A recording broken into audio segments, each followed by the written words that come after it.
My dears, I want to talk today about arguments, about fights, about heated discussions. Have you experienced any of those? I'm going to guess you probably have. If you're a human, if you're in any kind of relationship, I am sure you have had disagreements. I know I have had my fair share, and even today, I still have my continual fair share of disagreements. But I want to give you some tips and some thoughts that might help you when it comes to a disagreement or an argument.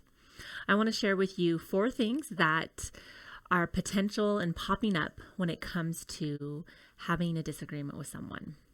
The first thing I want to talk about is a lot of times when we start to have a disagreement, we start to bring up the past.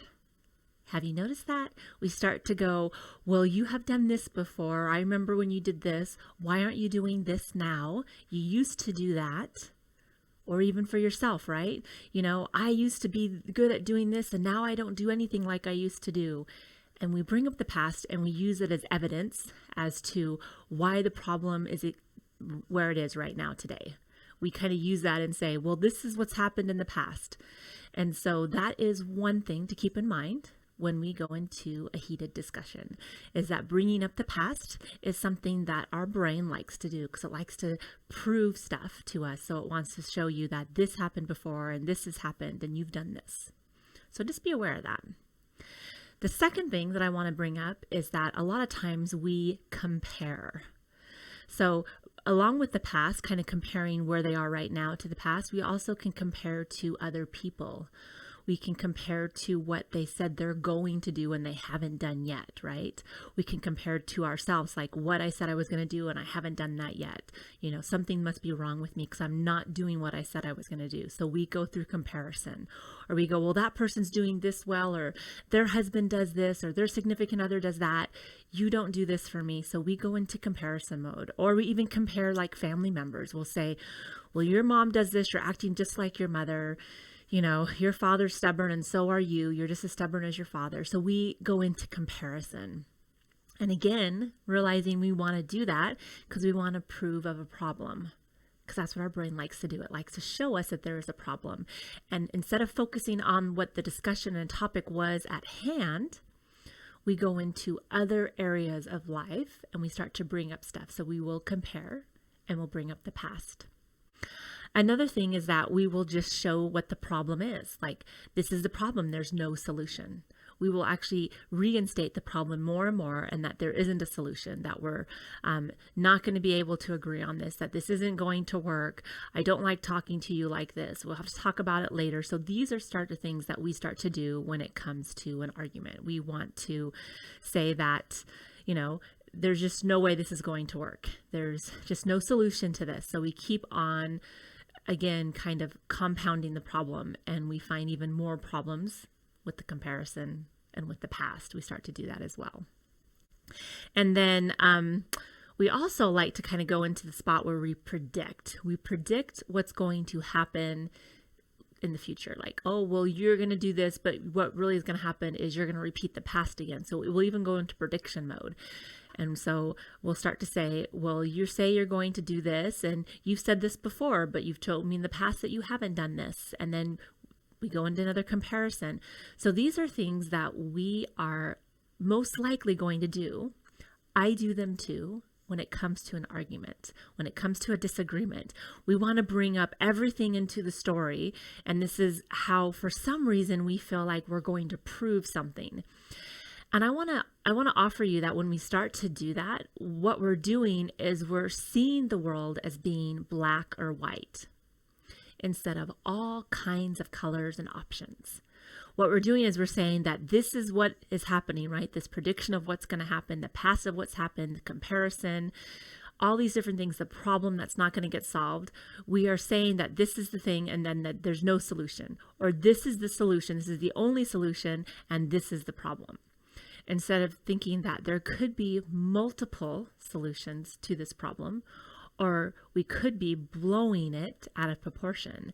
Because what happens a lot is with these things of looking at the past, predicting the future, seeing that there's a problem, that it's not going to be solved, and comparing, what we're doing is we are using all this information and this data and we're going down what we like to call a rabbit hole.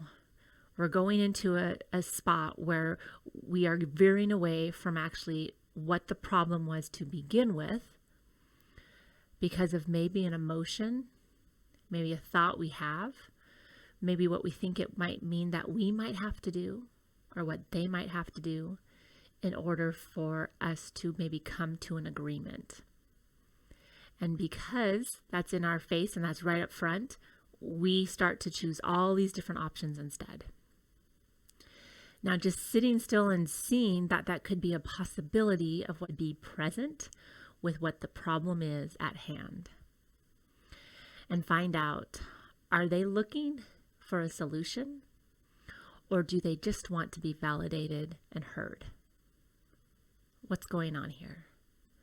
Because sometimes someone just might need to be heard about how they're feeling about things. And maybe they just need to say some stuff, some words, and just get it out there. Most of the time, what I find is that when we start to say our words and we start to get it out there into the world, it gives us a moment to actually see our own thoughts, to actually see the words that we're thinking, and we actually can find the solution within our words. We just need to get it off our chest. We just need to say something. And so looking at that, do they just want to be heard and validated, or are they looking for a solution? So asking questions to find out, are you looking for a solution? Am I part of the solution? You know, is there something that I can do differently to be part of the solution? What does that look like? And then finding out, can we agree on something, or are we going to have to agree that we can disagree? Is that going to happen too? And how do you kind of, navigate through that? What can we start to do to go, I can see that we aren't going to agree on that. And I respect that we aren't going to agree on that. And that is okay. And I still appreciate being with you, or, that you are my partner in this life, or that you are my friend. You are important to me. But I can see we're not going to agree on this, and that is okay. Maybe just kind of acknowledging that would be okay after we've listened to them, or we validated them, or we were looking for a solution. And kind of offering that and focusing on the topic at hand. And when we start to step back and we can kind of see ourselves show up in our relationships like this, when we're having a disagreement, the fascinating thing about disagreements is actually that is learning grounds. That is a place to learn about yourself, a place to learn about others, a place to become an observer of your own thinking process, a place to get curious about you, to choose not to have judgment towards yourself or others. When you can step back and do that, your world begins to expand, and that you can see that there's many possibilities to any argument, that there's many ways to quote unquote solve this problem. When the truth is there's many different ways to do it. Which way are you going to choose? And when we start to look at arguments and disagreements that way, instead of that somebody's right or wrong, then we can start to go down that path where we can connect to each other, and we leave room and space for everybody and everybody's opinion about everything. And that, my friends, is a beautiful place to be in. That is a beautiful world where we then get to accept other people for their viewpoint, and we in return get to view ourselves through their viewpoint so that we can learn more about who we are. What a gift. All right, everyone, take care of yourself. I look forward to sharing with you another tip next week. Take care.